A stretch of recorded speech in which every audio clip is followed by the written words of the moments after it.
Oh, hello there. Kind of caught me off guard. Welcome to another exciting episode of Knife Chats with Tobias. One thing that Rough Ryder fans keep asking for is knives and carbon steel. And well, Rough Ryder had the classic carbon series, which has the yellow Delrin handles, well, actually yellow composition handles. But people want it more, so they've come out with the classic Carbon 2 series, which features obviously carbon steel blades and black micarta handles now. So you have a choice now between the yellow comp or the black micarta and carbon steel blades. Now, both of the series feature a carbon steel blade that is T10 carbon steel, which is the Chinese equivalent to 1095 carbon steel.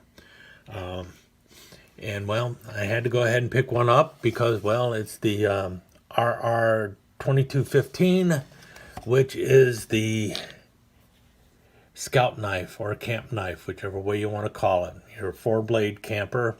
And this knife is built on the same frame that the Camp King is built on, the Rough Ryder Camp King from a year or two back. And as such, it has the same blade configuration going on that you have in the Camp King, which I gotta be honest with you, I think kind of looks a little ugly there from the top view, especially when you compare it to the earlier Rough Ryder Scout knife, which has the funky can opener. This one looks much neater, much cleaner from above, and well, it remains my favorite. I'll tell you that right now. I still like this knife over either of these two. I know this one made a big hit with me when it first came out, but I still like this one better.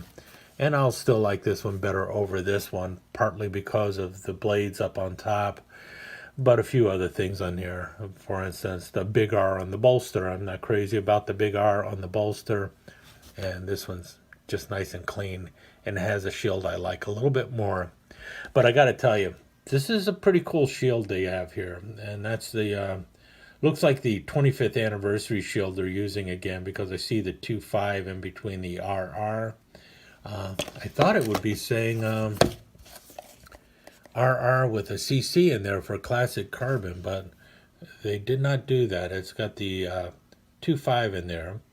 But this was obviously not made in the 25th year of Rough Ryder knives, because it says they're established 1994.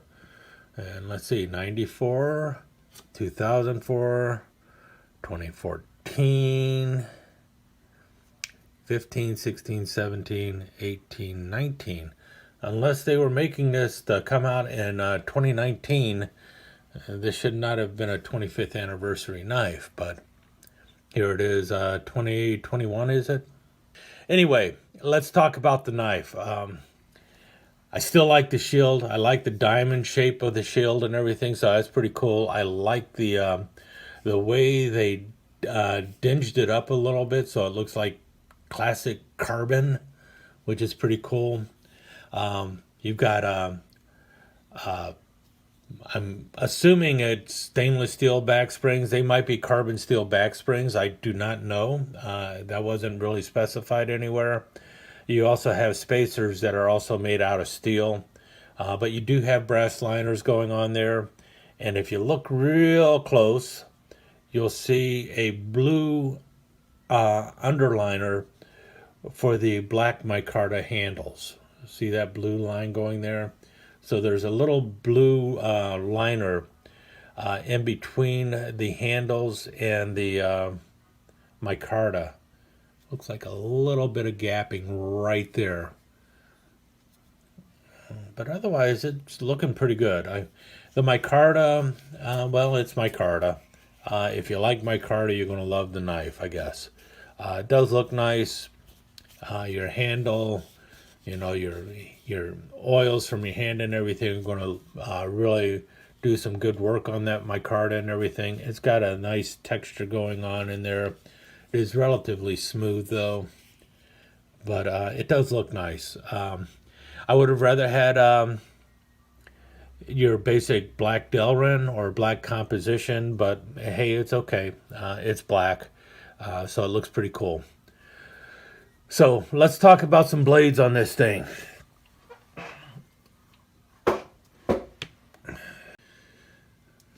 Now, within 30 minutes of me picking up this knife, or this knife arriving rather, from Smoky Mountain Knife Works, I actually ordered about 6 or 7 knives, so I've got a lot of reviewing to do.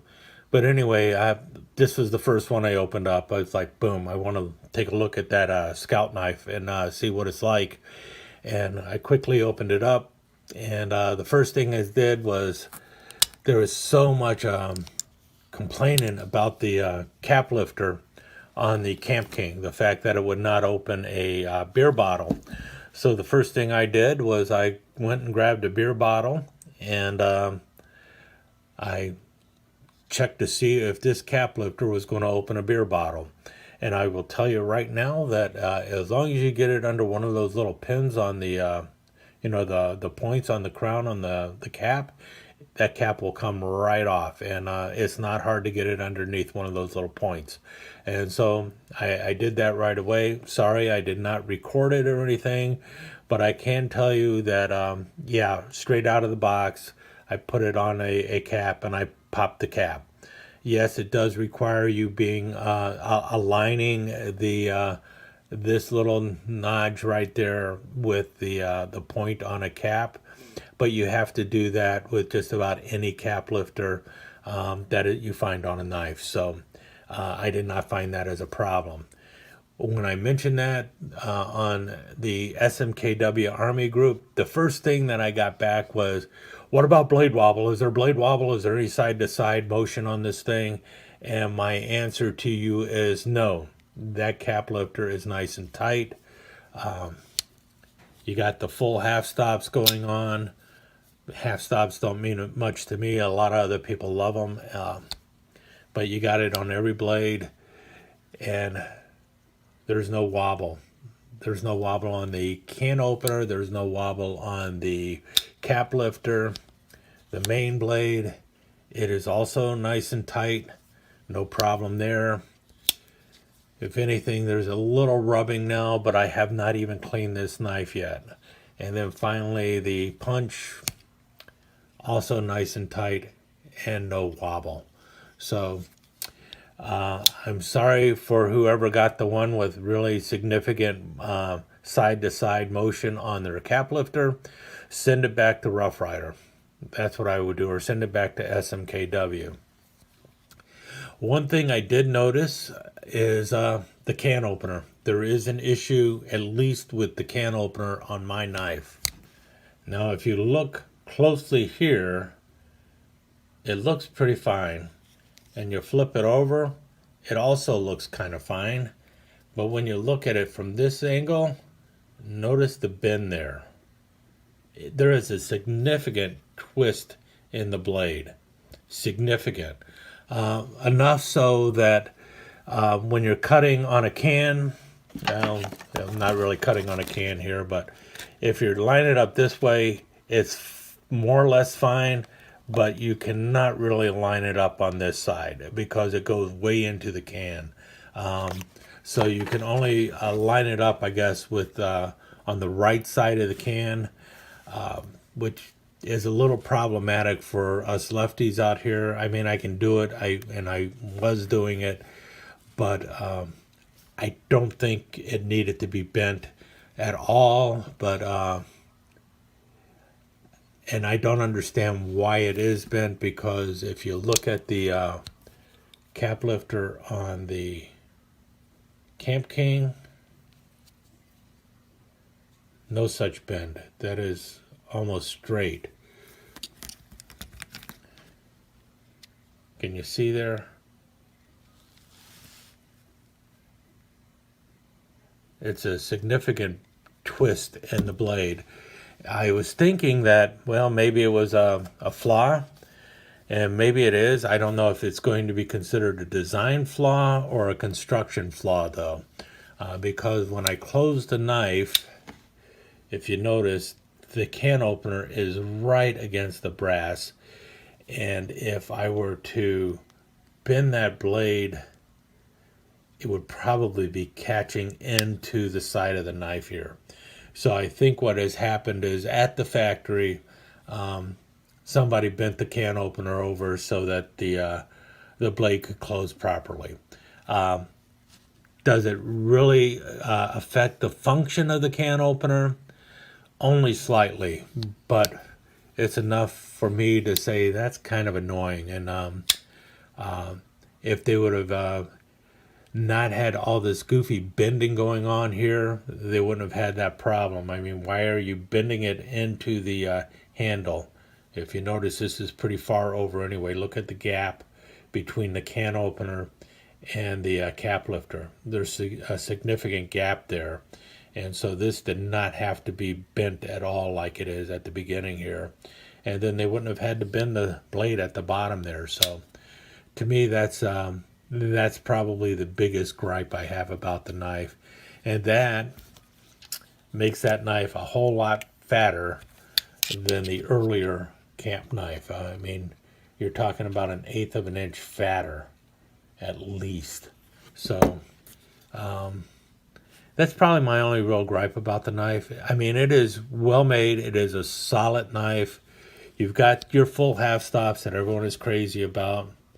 You got a tank stamp on every blade. There is a slight swedge to the main spear blade. It's fine though. Another complaint I heard was that the blade here, the spear blade, is proud, but I do not think so. You can say it is. I guess you could argue that it is. You can kind of feel it when you're rubbing your finger up against it, but that's mainly because of the dropping down here. If they would have pulled this all the way up, I think it's protected. Can you? Yeah, you can push down in there and get your finger on the tip of the blade. But if you notice, my finger is down in there. I think it's fine. If that's too high for you, you can grind down the kick just a little bit. There's not much kick there because if you notice, they actually put a bump on the spring down there for the kick to hit to make sure that you don't get any blade wrap. And you've got a significant drop in there, so you can definitely get it down lower if you want to, but then you're going to need to maybe lower other things, because if you notice where the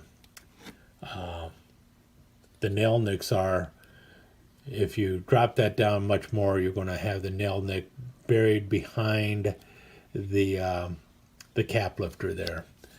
I don't see it as an issue. If you see it as an issue, then I would say don't buy the knife. But I don't see it as a significant issue at all. Matter of fact, I see that as something you see in a lot of camp knives. This one, no, not so much here. Does it happen on the Camp King?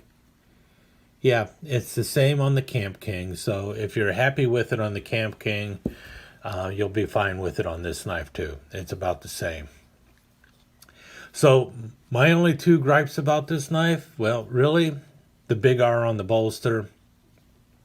I can live with it. There is also a nice little, what do they call it, pinching. There's a little pinching going on the bolsters, which is nice. That's a nice little touch. The bail gets a little tight when you're pushing down that way, which I guess could be good because then it's out of your way. I would rather it get tight when you're pushing this way though, because if you notice, it doesn't go really beyond there without pressing.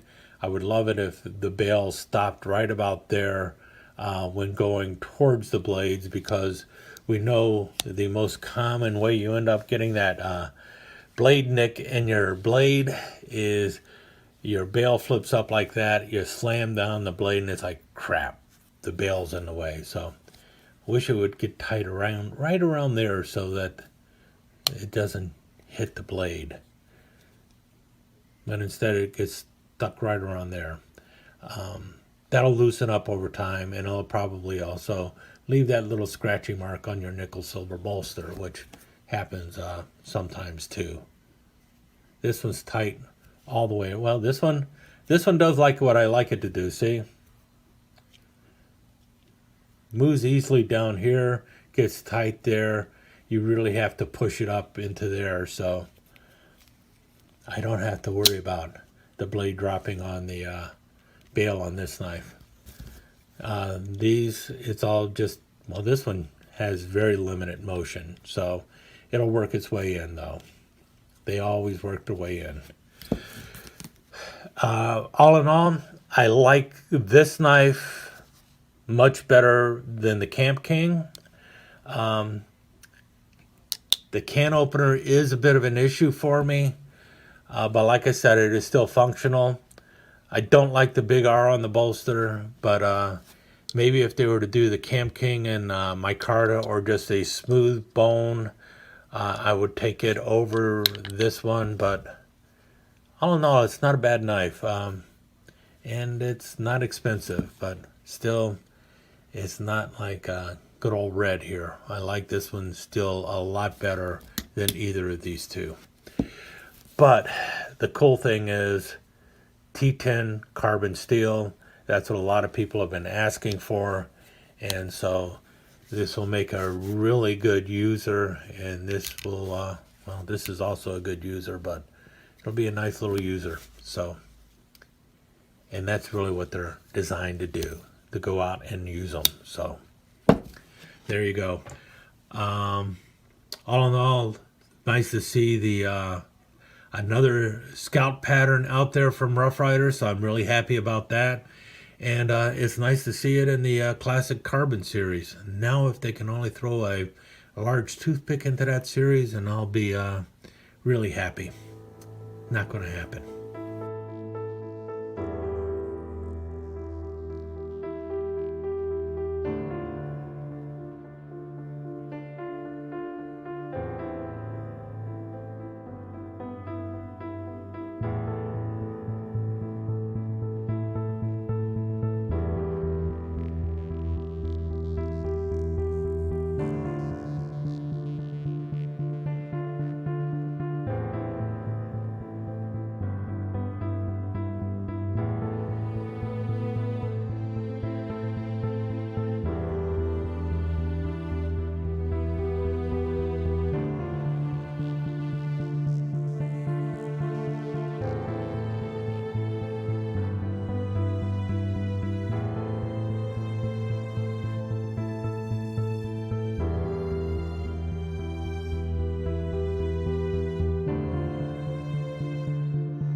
Well, now that the slideshow is over, I should tell you that after doing all that videoing, I decided, you know what, I really need to clean this out. So I went and opened up all the blades and hit it with a bunch of hot water and rinsed out everything on the inside of the knife,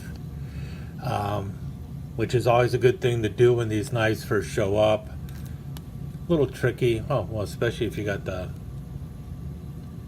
So I opened up everything on the knife like so, and I took it under your basic water faucet basically, and just ran scalding hot water through both sides to rinse out everything that I could possibly rinse out.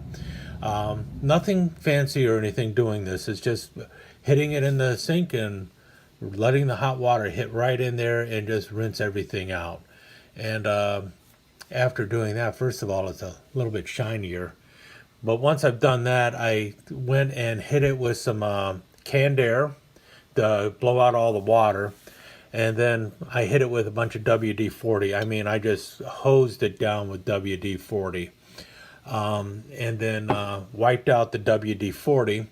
Now remember, the WD and WD-40 stands for water displacement. So I'm not using it as a lubricant on the knife. I'm using it to get out all that hot water that I just put on the knife. So that's why I hit it with the WD-40 to get rid of any residual water in between any of the gaps.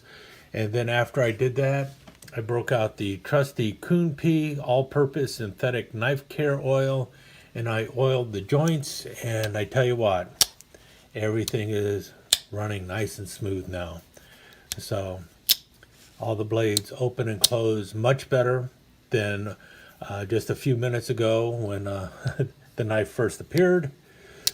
You know, everything just got a good snap going. This is sharp, so be careful with it. Everything opens and closes really nice. This is very pointy too.